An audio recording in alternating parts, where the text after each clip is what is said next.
I was about 15 when I started injecting.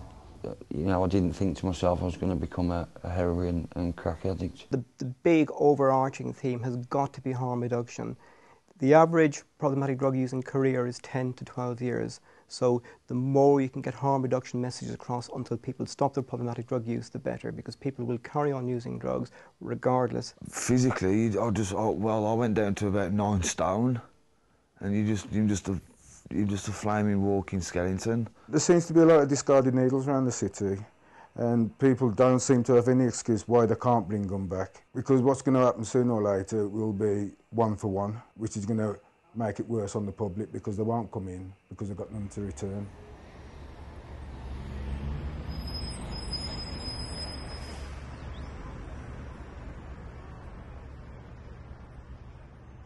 One of the big hazards associated with problematic drug use can be blood-borne viruses, especially if people are injecting drugs.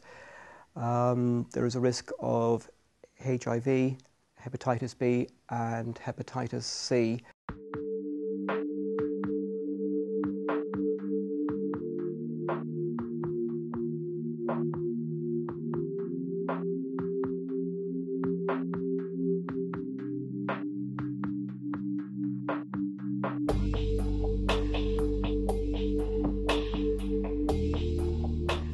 I got diagnosed about 5 years ago in prison,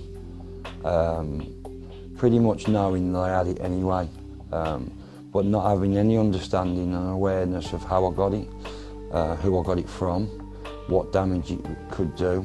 If I'm completely honest, the overwhelming obsession to use my drugs would outweigh any consequence that I might face further on in the future, really.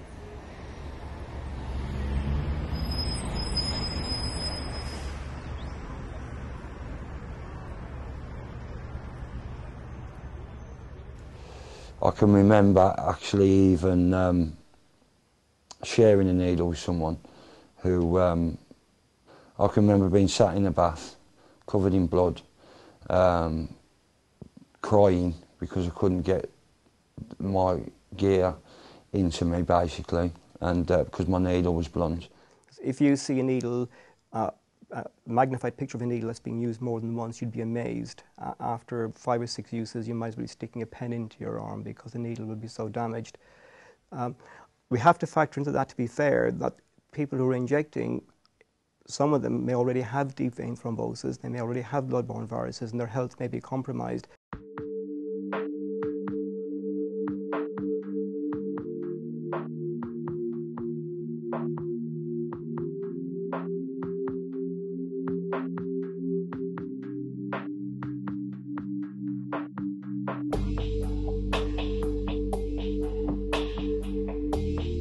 I remember asking someone if theirs was any sharper, and they said, yeah, this is more or less brand new, but I've got hepatitis C. I said, oh, it don't matter, I'll clean it, just clean it out and I'll use it anyway.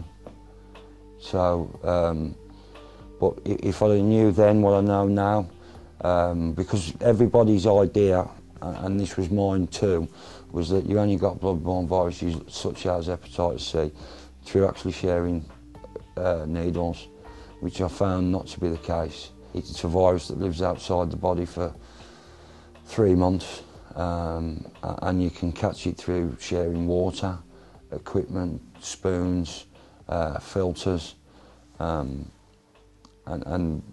if I knew that now, would I have been a lot more careful? Yes. One of the key points with hepatitis C also is that people need to stop drinking alcohol, because alcohol is extremely bad for the prognosis of hepatitis C. In terms of people who are injecting, then everybody should use a new needle every time. We're lucky in Wolverhampton, we've got a lot of needle exchanges with a liberal policy, so people should be able to get access to needles and syringes and use a new needle and syringe every single time.